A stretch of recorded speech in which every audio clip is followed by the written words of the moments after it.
So, yan na nga guys, finally.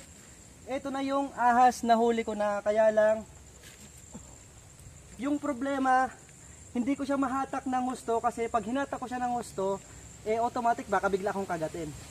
So, bahala na. Atras. So, tingnan nyo naman yung katawan niya. Ang laki. Uy! Mal. Isadan mo pa. So yan guys, kung napapansin nyo, tubig yung nasa baba pero nahuli ko. So no choice na kasi ako, marami na yung napatay niyang alaga ko. Kaya yan, nagkataon na dito siya mismo papasok pa lang para tirahin yung dalawang manok na yan. Kumain mo yung manok. Yan, so nasaktuhan ko din yan ng patay.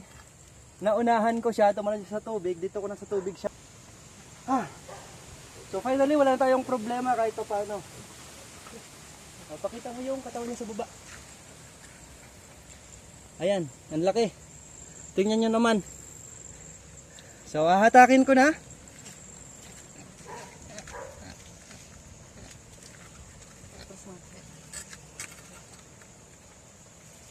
Ang haba pala nito, grabe. Tingnan nyo naman. Mauni ka. So, kaya lang yung pangalawa. Uy, baka. Atras mo. So yan. Naka-play mo, baka di naka-play. Mapungkay ka, doon na kaluyo. Mapungkay ka, doon na kaluyo. Saan na kaluyo? Luway. So yan, nakasangin ko na. Tingnan nyo kung gano'n siya kahaba. Buhay pa naman siya. So ayan na siya. Finally.